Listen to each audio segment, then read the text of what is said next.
The Nevada desert sun beat down on Davis-Monthan Air Force Base as Captain Ryan Webb led his flight group toward the legendary A-10 Warthog. The airshow was hours away, and as they ran final checks, they noticed an elderly man standing near the aircraft, his hand resting on the fuselage like he was greeting an old friend. What happened next would end a cocky captain's career and reveal a legend so extraordinary, the footage would be classified for national security. Webb walked over, annoyed. "Sir, this is a restricted area. You need to step back." The old man, maybe 75, wore a faded leather jacket with no patches or insignia. "I'm sorry, son," he said, his voice a soft Texas drawl. "I was just remembering. Flew her sister ships back in the day.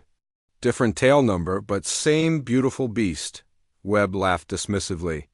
"Right, you flew A-10s. Sir, this aircraft requires specialized training, hundreds of hours of certification." "It's not exactly a Cessna," the other young pilots chuckled along. The old man's jaw tightened, but he stayed calm. "I know exactly what she requires. I helped write the manual."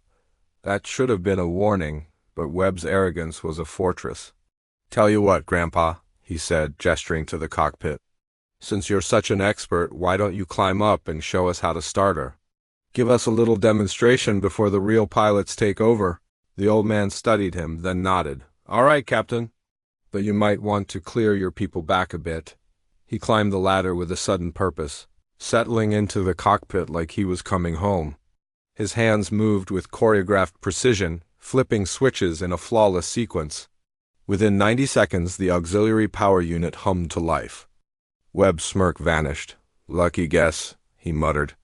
Then the twin engines ignited with their distinctive, terrifying roar, but the old man wasn't finished.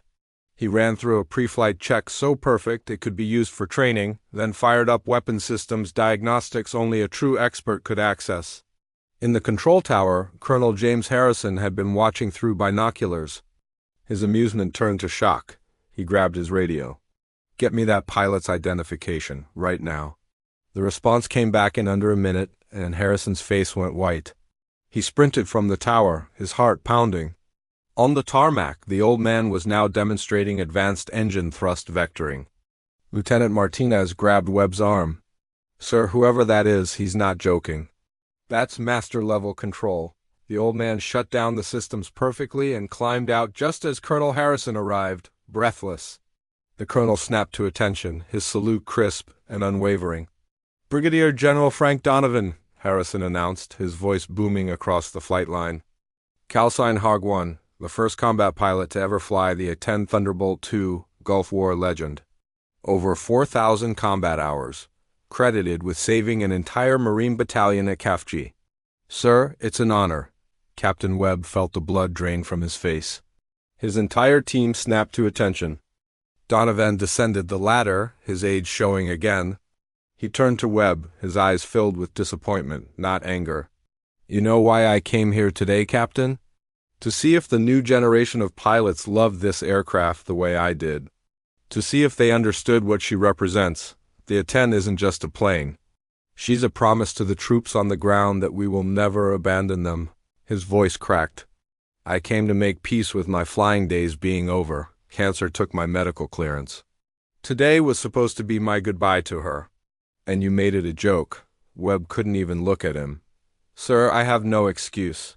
"I was wrong." Colonel Harrison's voice was ice. "Captain Webb, you're grounded pending review." "General Donovan, sir, I apologize on behalf of this entire base." Donovan shook his head. "The apology isn't for me, Colonel. It's for every veteran these young people dismiss because they can't see past gray hair. It's for understanding that experience doesn't expire just because the body ages." He looked at Webb one last time. "Humility isn't weakness, Captain. It's the wisdom to recognize that the person you re-dismissing might be the one who could teach you everything. Learn it now, or this uniform will chew you up and spit you out." Within days, Captain Webb resigned. General Donovan returned to teach tactics that would save lives in future conflicts, his final, unofficial flight becoming a legend. Right now, there's a veteran whose greatest achievements are invisible, whose expertise is dismissed because of their age. Before you judge someone by their appearance, remember the warthog that recognized its master and the general who proved that legends never truly retire, they just wait for someone wise enough to listen. Share this story if it changed your perspective, and thanks for watching.